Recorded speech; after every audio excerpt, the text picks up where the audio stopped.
Well, good evening, everyone. My name is Laura Hartley. I am the provost here at Seattle Pacific, and we are so glad that you are joining us this evening in the first of what will be 4 parent and family webinars that we will be holding over the course of this quarter.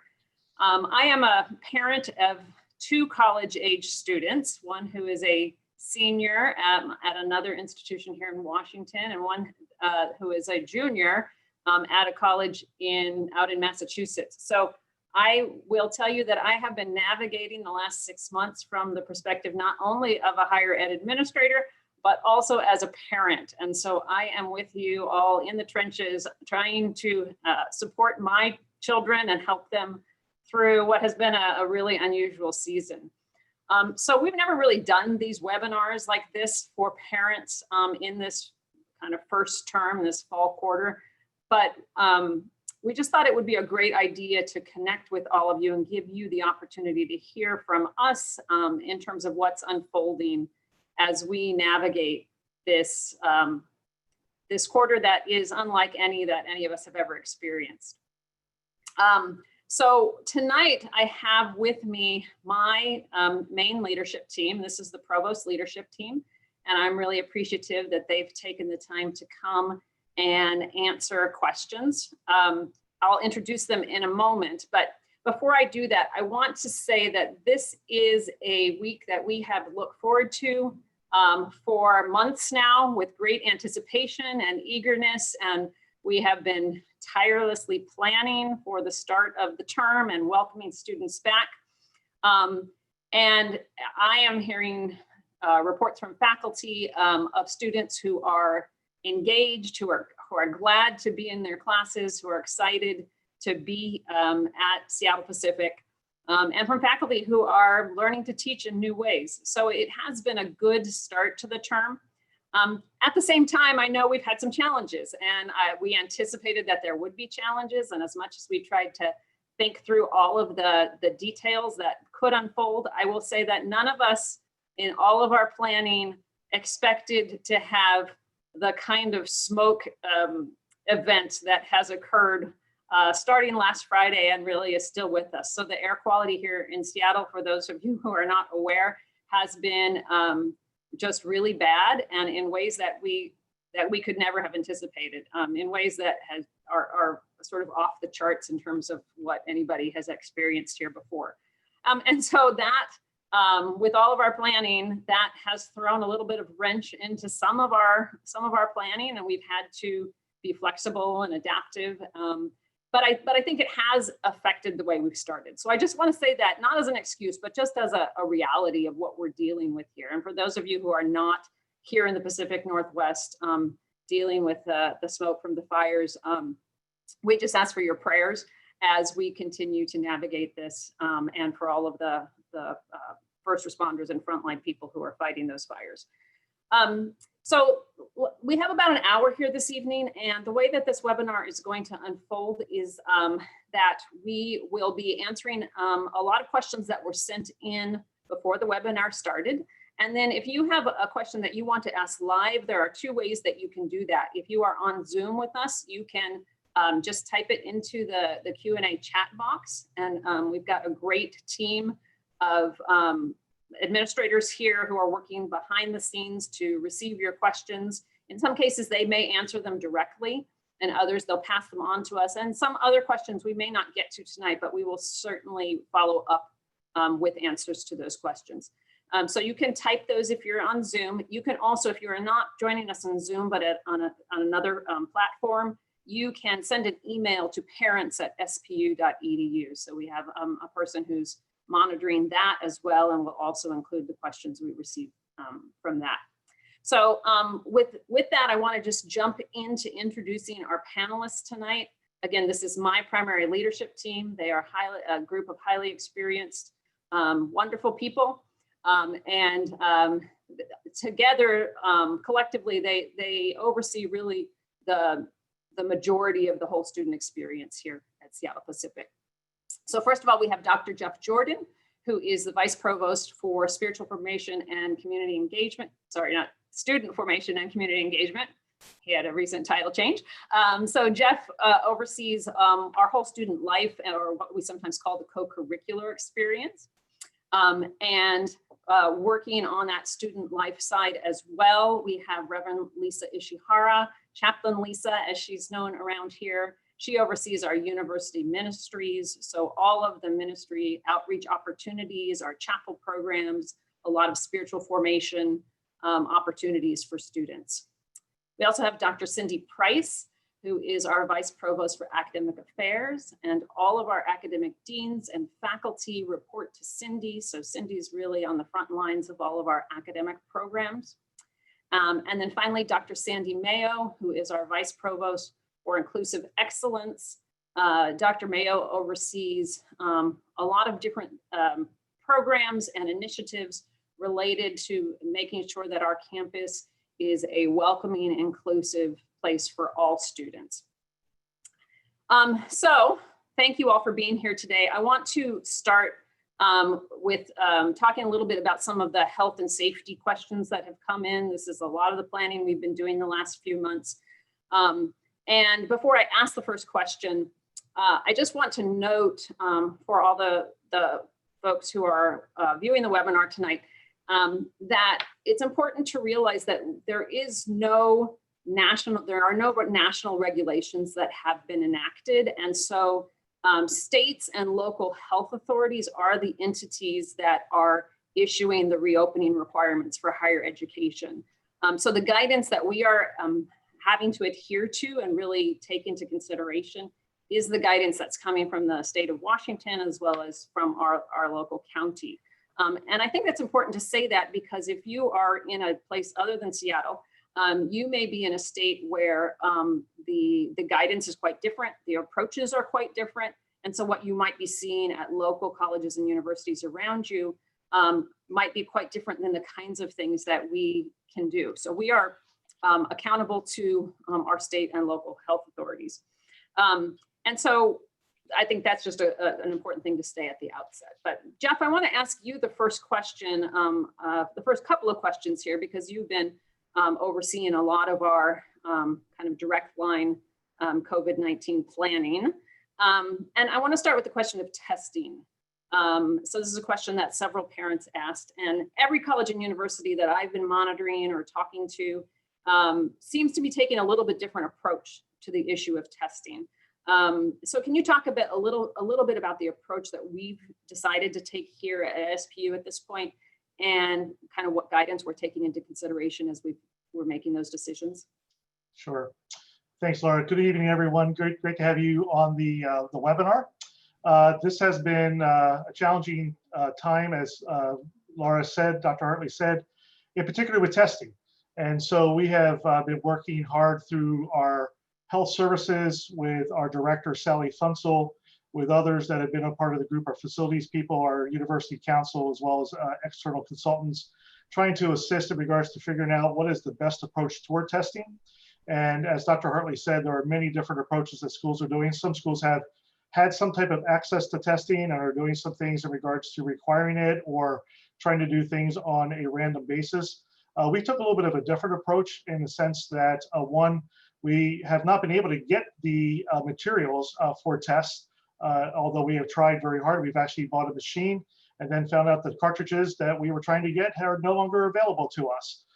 They were purchased by Health and Human Services and other things. So we have tried multiple times to go down paths to do our own, even internal testing, let alone working with external groups along the line. So we'll continue to do that. We just signed an agreement with a contractor to allow us to have test results back to us between 24 and 48 hours. We have no limit in regards to the number of tests. They are costly, unfortunately, so we have to be careful about that. We are looking at making sure that insurance will cover that, which for the state of Washington right now seems to be fine. But we want to make sure that we're working to make sure that the costs are low in regards to any testing that we may have to do. So we've really taken the approach that preventive types of options. So for instance, the use of face coverings in regards to social or physical distancing of 6 feet, washing hands, making sure we have good cleaning protocols are really the key aspects to all this. About a week and a half ago, I was involved for the university with a briefing with the White House with the Vice President Pence and with the chair of or the lead from CDC, as well as Dr. Deborah Birx, as well as others, the president of Notre Dame and a few others as well, and talking about their experiences and what they are recommending. And they came back to at that time period, the best thing continues to be the face covering, social distancing, washing hands, and cleaning. And those were the 4 things that we have started with and we continue to do. We will do testing as needed. Any student who has symptoms, we will continue to provide testing for them. We are trying to find a lower cost testing with the machine that we do have, and we hope we've been given some indication that we'll be able to get those cartridges soon that will bring the cost down to about 1/3 of what the current test we have now available to us. We are searching hard to get the FDA approved $5 test that University of Washington was key in providing a lot of research on. We thought that we were next door, that we would get that test without a problem. Apparently Abbott did not think so as far as the pharmaceutical company, but we continue to have direct contact actually with Abbott Pharmaceuticals as well as with reps from that area too, to try to get those tests, which are very quick. They're also $5 a pop in regards to some of the other costs that we are going with as well. We have done testing for students, for those who have been symptomatic, those who have been in close contact with anyone who's been positive with COVID-19. And we just finished today testing of all of our athletes as has been required by the NCAA. So we will get those test results hopefully in about a day or so in regards to about 180 of our students, and we'll go from there. So we have tests available, but we've not done the required testing as some institutions have. Thanks, Jeff. I appreciate that. A lot of parents may be wondering what happens if somebody does test positive. If a student, particularly a residential student, comes back with a confirmed positive case. And I know we have an extensive plan in place, but could you just hit some of the highlights of that for us? So we've had the opportunity to practice a little bit in the last day or so to make sure that our protocols are in place. And so if a student tests positive for COVID, in this case, by the way, just make it really clear, the tests have come back negative for all the students who have been tested at this time period. So I want to be really clear about that. So there are no students on campus that we are aware of through our testing processes or through the reports of anyone who is COVID positive. So make that very clear at this point. However, we had a student who was concerned, and because of that, and because of some symptoms that that student had, we felt like we needed to ask the student to go into isolation. The student did. The rest of the floor that the student was on went into quarantine. And so I think on the parents' Facebook, Amanda Stubber put out some information that's specific, the difference between isolation and the difference between quarantine. And isolation is when someone is symptomatic and or positive or has good reason to be.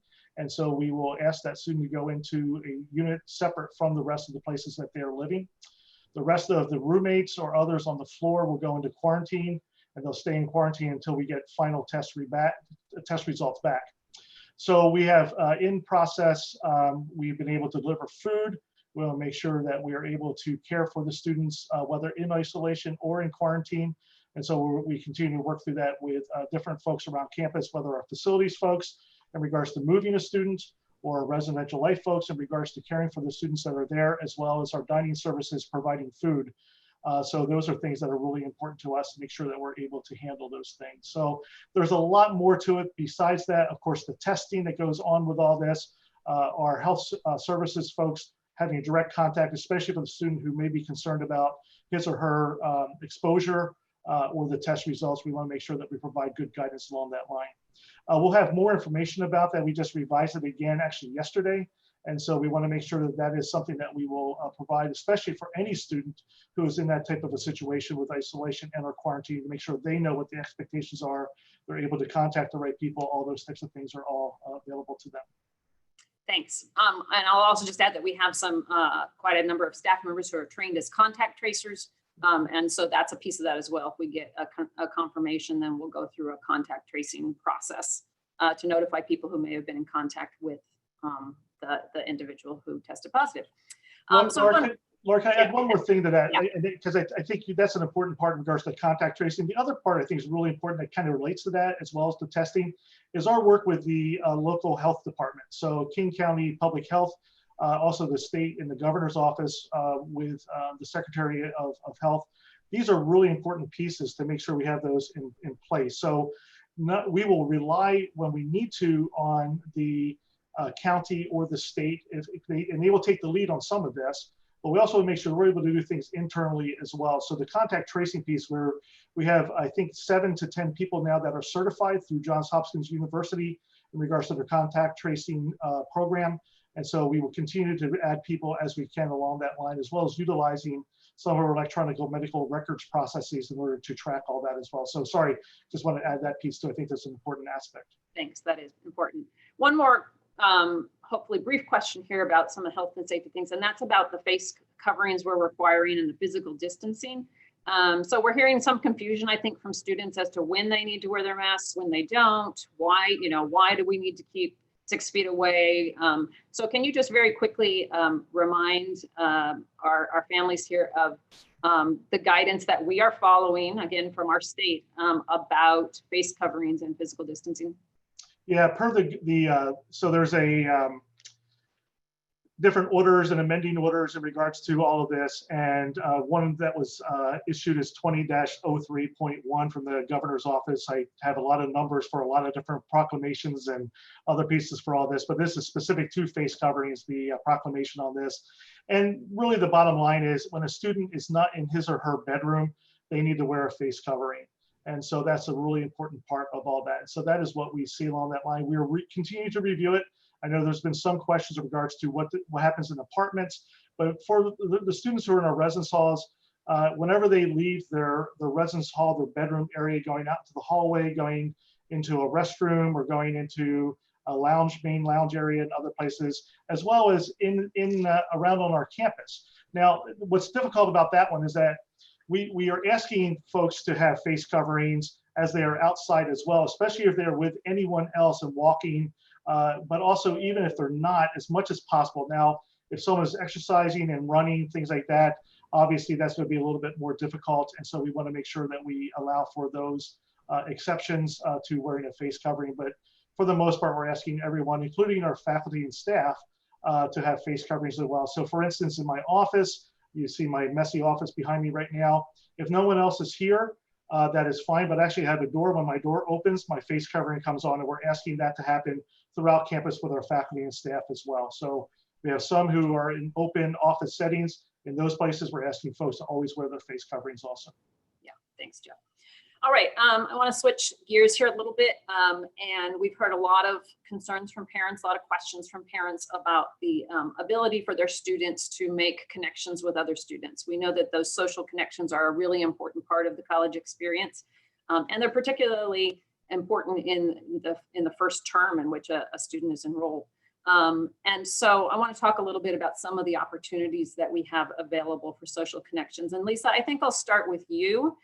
If you could share with our families some of the ways that students will have the opportunity to connect. Some of these I know haven't started yet, so maybe also kind of when some of these opportunities will start up. Sure. What we're doing is we want to provide different opportunities for students to be able to connect in different ways on campus. So we are having various spiritual rhythms that are going to be taking place during the week, as well as different small groups. And all of these will actually be starting next week in week 2. So week 1 is just the time that they can get online and sign up. Everything is actually on our UMinn online page.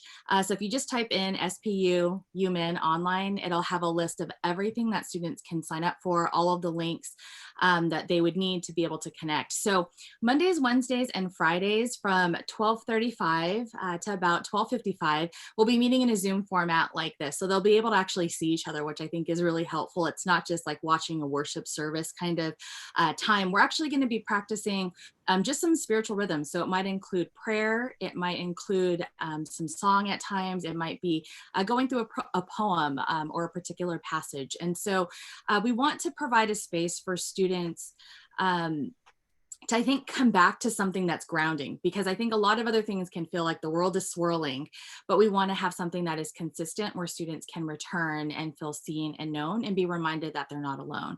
So we will have a traditional chapel for those that are interested on Tuesday mornings at 10:30. And so that takes place online. Then we also have a prayer gathering that takes place on Thursdays at 12 p.m. by our Revival Prayer Ministry. So those are like the big picture kind of gatherings. But I think that so much of the connection actually takes place in these more intimate settings.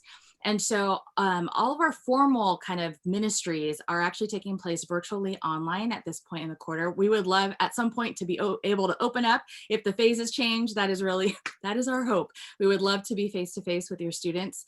But I think to be just mindful of where all of our students are at, we do want to be as safe as possible. And so what I found is when we're able to meet in these smaller groups of 10 or less, we actually can have some really good conversations.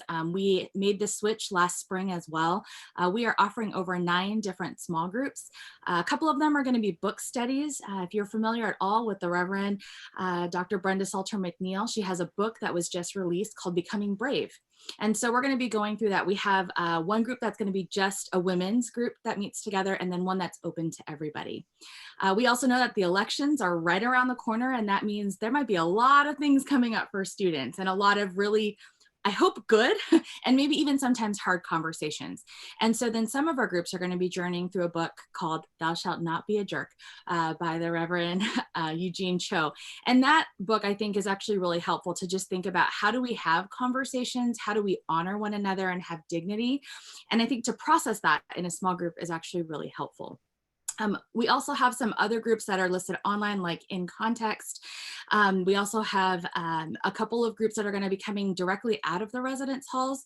So if you're familiar, or if you don't know, we have student ministry coordinators, and they're assigned to each one of the residence halls. And part of their job is to be able to just reach out to students and to be able to connect in formal and informal ways. So they will have, like, you know, Jackbox parties where they're like playing games together. They'll have moments where actually some of them are also worship leaders, and they're going to do some worship nights, just kind of impromptu, spontaneous.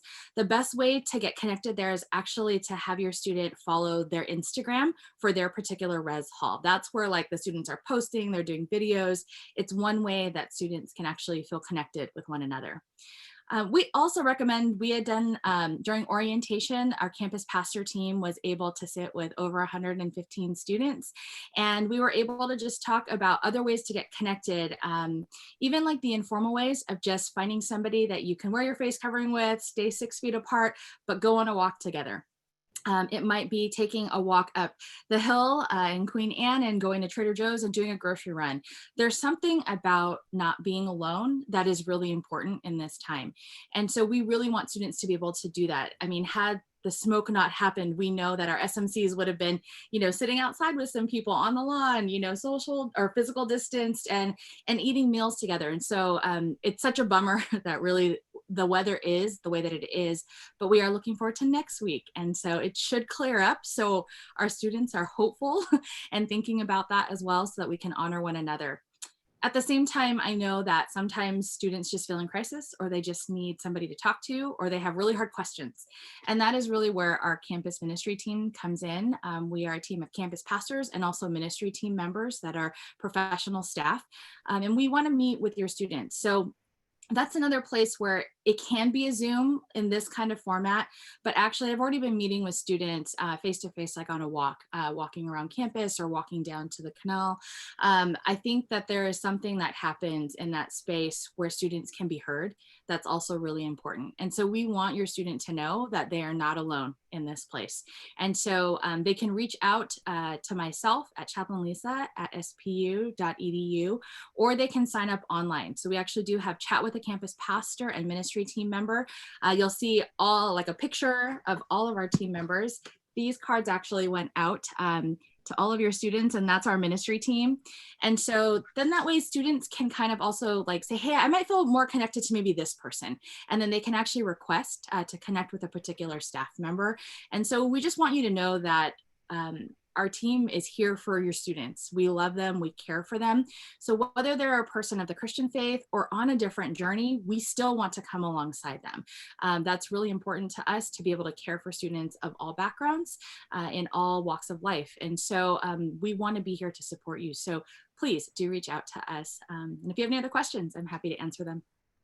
Lisa, just one quick clarifying question. There are some students, first-year students, who are not living here on campus. So obviously, there are some of those things you just talked about with, residence halls and things that are not necessarily open to those students. But what are we doing for students who are maybe living at home? Sure. So we have our Sharpen ministry is focusing particularly on students who are commuters. So that could mean that they could be from home in another state, or it could mean that they might actually be local, just not physically living on our campus. So there's a couple different ways for students to get connected. Sharpen they are definitely hosting their own kind of informal gatherings online, which is really fun. They tend to do a lot of cooking things together, which I think is really cool. They also are going to be doing a couple of Bible studies together in small groups. So that's one option. At the same time, we also realize that we have students who live close to campus who are not living on campus, but they still want to find like ways to be seen and to connect. And we also want to make sure that we're caring for our students. We know that we used to have, when we were in person, a Sharpen lunch. And so that was an opportunity for us to always gather together once a week with commuter students and be able to have conversations.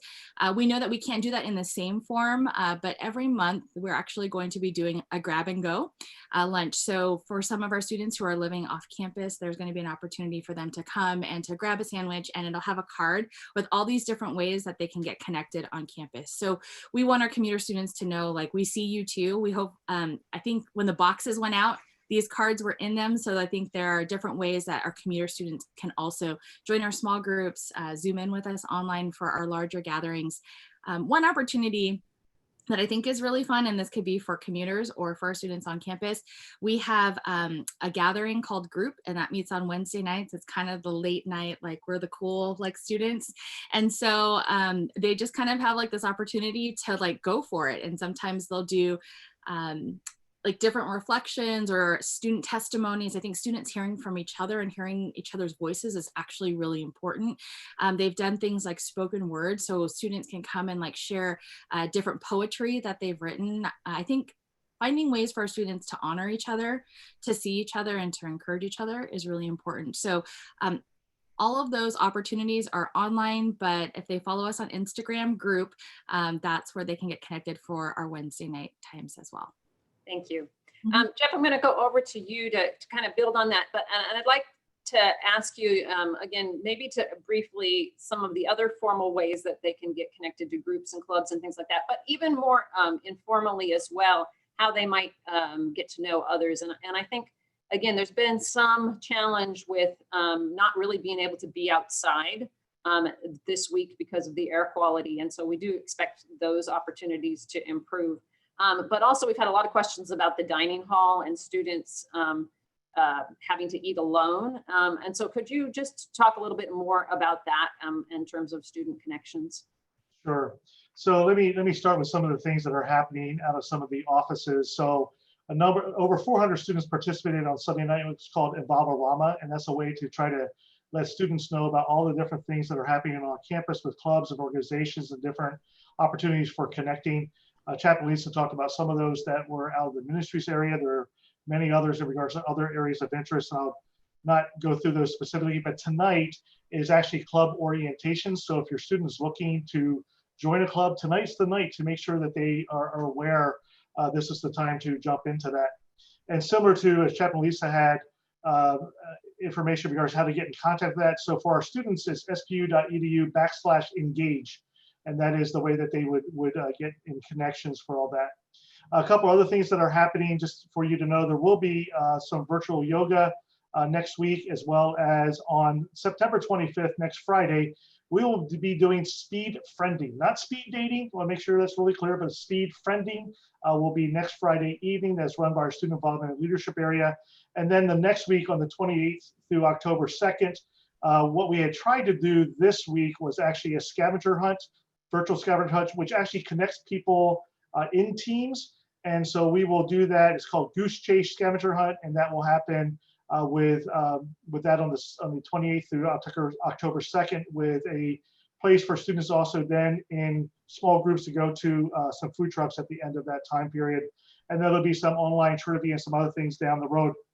The other thing is our outdoor recreation. If your student is involved or wants to be involved in outdoor types of activities, outdoor recreation right now is open. We want students to enjoy the outdoors.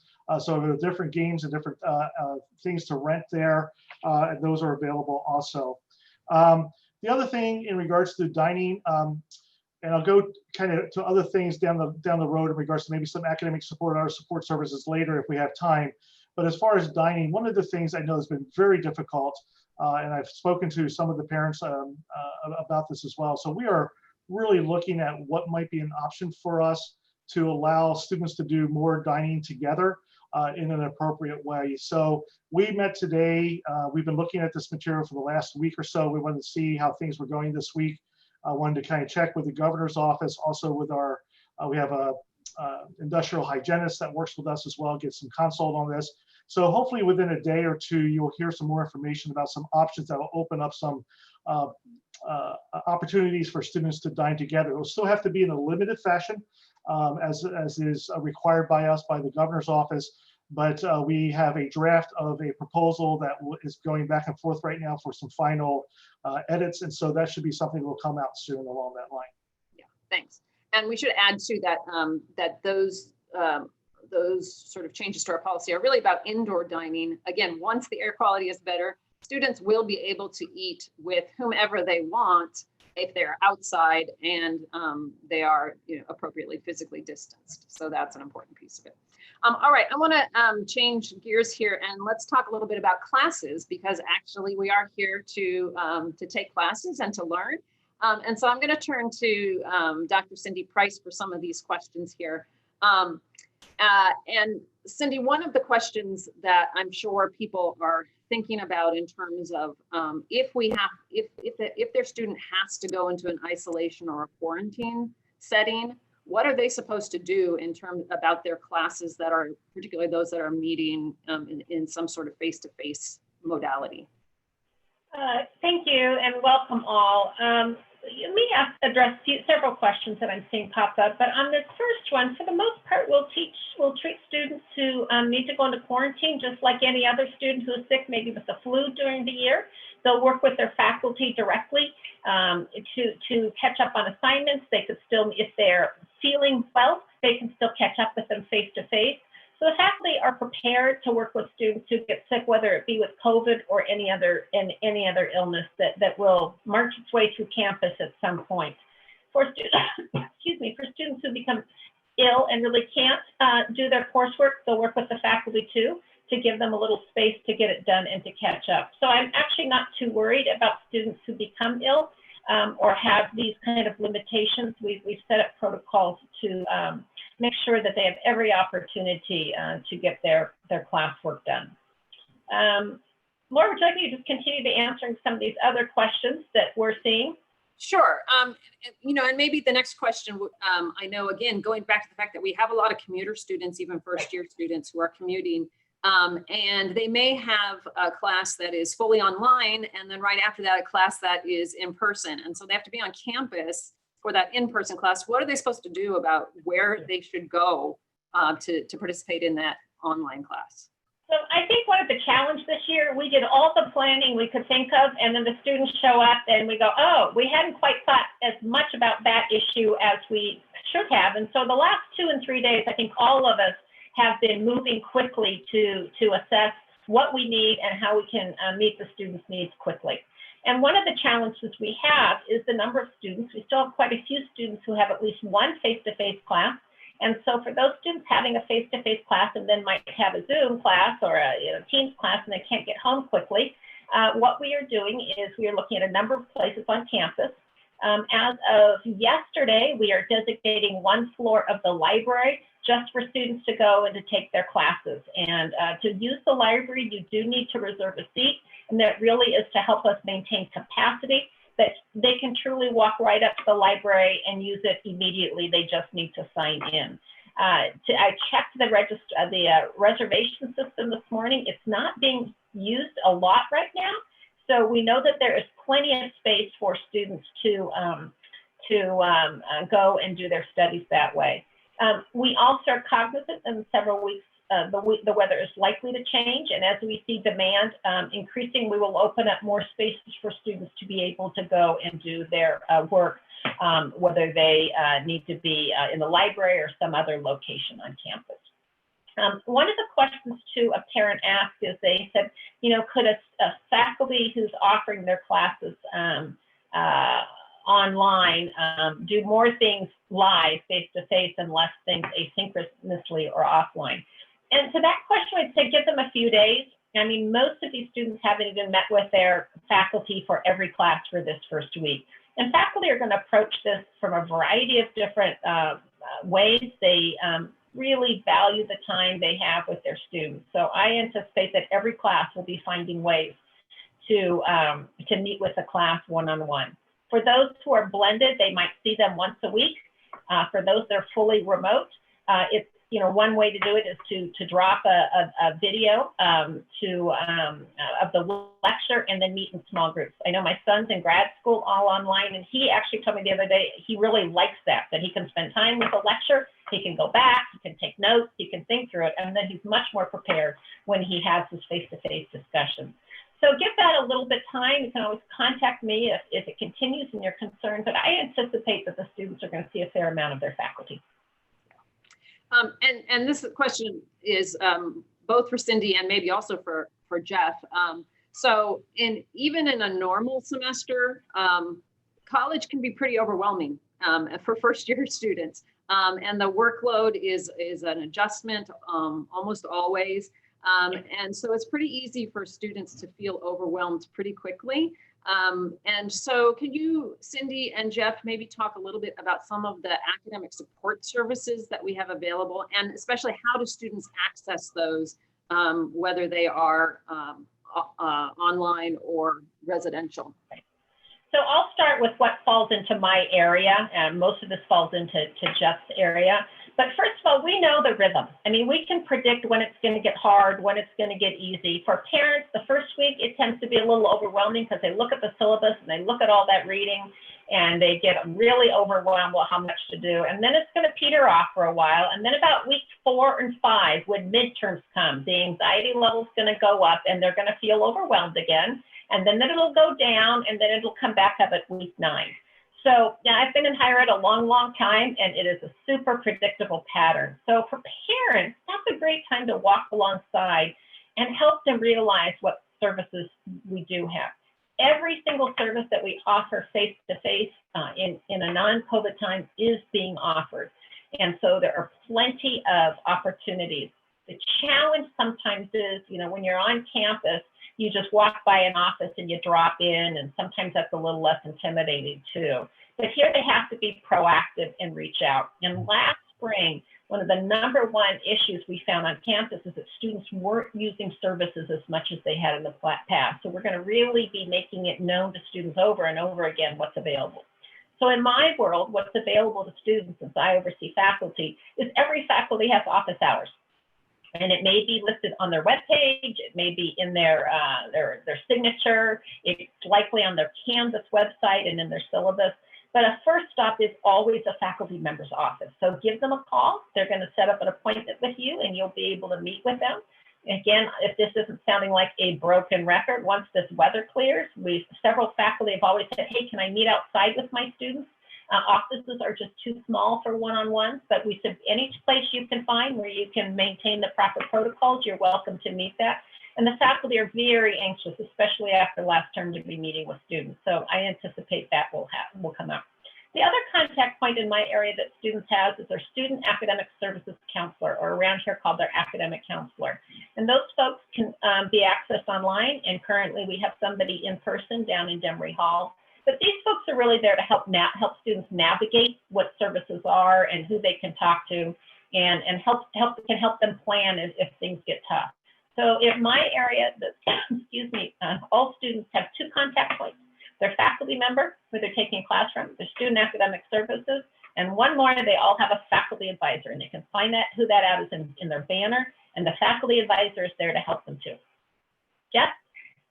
Yeah, I'll start with some real basic information on this as well. The Center for Learning is probably the office in regards to academic assistance on campus, and there are 4 staff members there that are willing and able to help students all along the line. Matter of fact, they just delivered to all the residence halls and also to Unicom in the Student Union building a month or a weekly calendar. And so this sounds very simple, but just for students, sometimes they have never had to manage their time. And so really working with students about how to manage time. So those calendars are in paper form, are there ready for students to utilize, as well as staff will actually sit down with students and work through what is it that you're doing? How much time are you spending doing this or other types of things? Maybe, you know, a student needs to work a number of hours in order to be at SPU or other types of things. So there's some real basic things that are there. Also in the Center for Learning is for any student with a documented disability. Annabelle Dumais works with our students in regards to anything that they may need, and working with faculty to make sure that all that information is shared appropriately and students are accommodated for any disability. We also have a new application called Penji, and that is something that we started actually last spring. We renewed that for this next year, that allows for online tutoring. And so that's a really important aspect of that as well. So a student will find all that information on the website in the Center for Learning for those types of things. A couple other places just in general, I want to make sure I mention our Student Counseling Center. They work with students on an ongoing basis for anxiety issues or other things. Cindy was talking about some different rhythms throughout the quarter. And so our Student Counseling Center is available, and they do actually day of appointments. We ask them to actually fill out an appointment time period. So it's not quote unquote the walk-in like we have had in years past, but students to get in with an appointment on day of without any problem, at least at this time period. And then lastly, I would say, especially for students who are on campus, your residential life staff are available to help direct you on all the different places as well. So in the library, there are many folks that can help. There's a writing center that is there, a lab that will help students along that line. And then the last thing that I also want to mention is that I think an important part for many of us, and I need to go to this probably every year, is called the Night Against Procrastination. And so this will be held virtually. It is a collaborative effort from the library, the writing lab folks, our Center for Learning folks. It is on September 23rd that evening. I believe it starts at 6 o'clock. And it's really a way for students to say, hey, I haven't quite figured out how to do all this as of yet.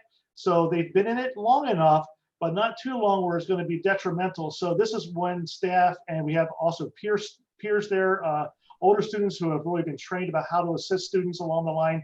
So the Night Against Procrastination is on September 23rd.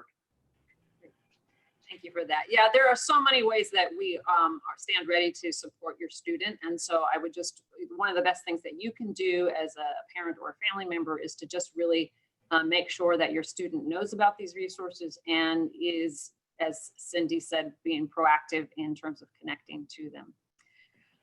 Okay, Dr. Mayo has been sitting here just quietly and patiently, and I want to make sure that we bring her into the conversation. So Sandy, so much of our conversation tonight has been about kind of health and preparing for the semester and just getting started. But we know that we have a 10-week term ahead of us, and we know that this term is going to be challenging in ways beyond just the pandemic, right? So we have sort of ongoing issues with our students who are asking us about how we're going to be responding to some of the protests that we've seen and some issues of racial justice. We also have an election, as Chaplain Lisa mentioned earlier, and it's a pretty contentious time in our country right now around some political issues. So I'm wondering if you can help us understand a little bit about some of the ways we are thinking about some of those kinds of challenges that are ahead of us in our quarter here. And maybe more specifically, how is your office helping to support faculty, staff, and even student leaders in preparing for some of the challenging conversations we might encounter this fall? Great, thanks, Laura. It's so good to join you all for this conversation this evening. our faculty are really the front lines. So they're in the classroom daily, helping students navigate these big questions that they're bringing about the world and about this particular historical moment and the social and political climate that we're in. And as they're also navigating their own personal and academic and spiritual development. So it's really important that we provide support to faculty. And there are a number of things that we offer on an ongoing basis, certainly in terms of trainings through new faculty orientation, regular consultations with faculty as issues and challenges arise in the classroom. We have a resource guide on our website trying to provide different readings and suggestions and tips and strategies for faculty to really navigate these conversations in the classroom. And this year, our office is also hosting a 3-part professional development workshop series. And part of the goal of the workshop is to help faculty recognize how polarization in this time is affecting their own comfort and discomfort in facilitating difficult conversations. And then to provide opportunities for faculty to learn how they can navigate their discomfort while helping their students do the same with a bit more grace and nuance. And so we're going to provide these workshops over the course of the year. We offer the first one in September, a second one in December, and then we're planning for the third in March. And then in between workshop sessions, faculty will be working in teams to really lend support to each other and to continue their own learning with regard to addressing these hot button issues that arise in the classroom. We really want to make these conversations a part of our regular rhythm so that we're not just responding to crisis moments, but that we're growing our capacity to disagree well. And as you mentioned previously, Laura, in my role, a good part of my focus is working with faculty and staff across campus to make sure that we're cultivating a campus culture that's welcoming of all students, and that will also prepare students to navigate a global world that truly reflects the beauty and diversity of the kingdom of God. That means being able to listen to different perspectives and to gain an appreciation for the many dimensions of our lived experiences. And so one of the things that really excites me about the work that we do at SPU and that we have an opportunity to step into is to really offer a gracious space for conversations to take place honestly and courageously, not perfectly, and I certainly don't expect that in this season, but in a way that is meaningful. And to also then have opportunity to engage with our students and our student leaders as they're challenging us on many of these issues. And we heard from many of our students in June when many of the protests were occurring. And it's an opportunity for us to listen well, to sit with humility, to learn how we can grow as an institution and to be responsive. Our students really come with big questions and they want to know how they can participate in this moment. And I think that's really the opportunity that we have to really come alongside them to both support them as they're trying to develop those capacities, but then also to respond to the concerns that they're bringing to us. Thank you, Sandy. Cindy, you've made the observation that this is a really wonderful moment to be an educator with all the challenges. Can you just expand on that a little bit? Yeah, we've spent, as it relates to COVID, so much time talking about what we can't do and the rules. And I don't, as an educator, want to miss what it means for students to living through a transformative event for their generation and to figure out what it means to live in a global world and a disease that's affecting everybody in the entire world. What an opportunity to be able to work with our students to think through that, to help them shape vocational callings possibly around that. It's just a really powerful time. And then you put on top of that racial issues and upcoming elections, just community divisions in our culture. We could ask our students not to talk about those topics. We could ask them to mute their voices, which is what we don't want to do. We want to use this opportunity right now as an educative moment. And truly, as someone, I have been in higher ed for over 30 years. To me, this is the best time to be a teacher. But I also want you as parents to know that we see this as a sacred trust. We know that education is the most powerful tool we have in this world to help develop and grow our world, and we want to provide that to our students. So both it's a challenge, it's a delight, but it's also a very sacred trust for each of us. Thank you, Cindy. Well, we are coming to the end of our time here, and this hour has gone really fast. I hope you all can see what an amazing team I have to work with here, and I hope you feel a little more reassured maybe than you did an hour ago that your students are in really good hands here at SPU. I do want to remind you all that this is day 4 of a 2 to 4 year experience for your student.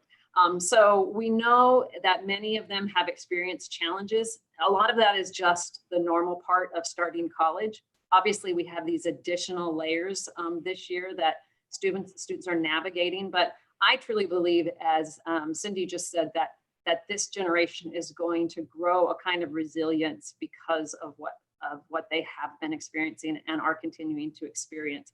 And so we are just thrilled to be walking alongside them. I do want to say just a word or two in closing here about winter quarter. Believe it or not, we are starting to think about winter quarter, even though we are on day 4 of fall quarter here. We did have a question that came in about students who might be living at home this quarter, but who will want to move onto campus in winter quarter. And there will be space for those students, and we will welcome them. And we are starting to think about perhaps a way to put together a kind of mini orientation for students who are not new to SPU, but are new to living on campus. So we'll give you more information as we go through. We're also planning to make some announcements about winter quarter in the next couple of weeks. So you can look for those announcements for how we're thinking about how winter quarter will unfold. I also want to remind you that, as I said previously, that this is the first of 4 webinars. So our next one will take place 2 weeks from tonight.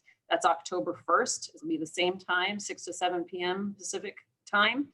And we're going to focus in most likely on that one in really thinking, digging in a little bit more on some of these academic support services and other kinds of support services that are available for students.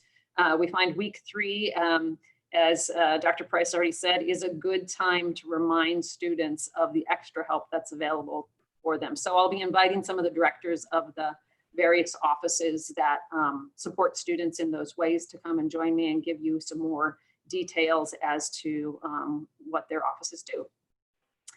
So let me just close by saying that I know that this has been a challenging week. We're all very much hoping that the air quality will improve. There is some little ray of hope there that suggests that that may actually happen within a couple of days. And we think that that will make a big difference in terms of students being able to kind of get out of their rooms, get out of their halls, walk around the neighborhood, explore the area a little bit more, and get to know some other people besides the people who might be just those living across the hall from them. I want to also emphasize that while we have taken a pretty cautious or conservative approach, given the guidelines that we've been given, again, by our state and our county, we do hope that as we move further into the quarter, we will be able to make some adjustments. As a learning organization, we are in the business of learning ourselves. So some of this will be adjusting our own policies, and some of those adjustments may come as we get new guidance or different guidance from health authorities. So I want to thank you all for joining us tonight. I want to assure you that your students are in good hands, that we love them, that we are glad that they are with us, and that they are our partners in this endeavor. We are emphasizing to them that we are all in this together, that their participation in caring for one another is what is going to make this a successful term for all of us. And so we are confident that, that they can join us as partners in that effort. So I want to, again, just thank you all for joining us tonight. Thank you again to my panelists, my team, and I look forward to seeing you all hopefully again in 2 weeks. In the meantime, if you have other questions, you can send those to the parents@spu.edu email address, and we will be happy to answer those, as well as any other questions that we maybe were not able to get to tonight. So thank you again for joining us, and have a good evening.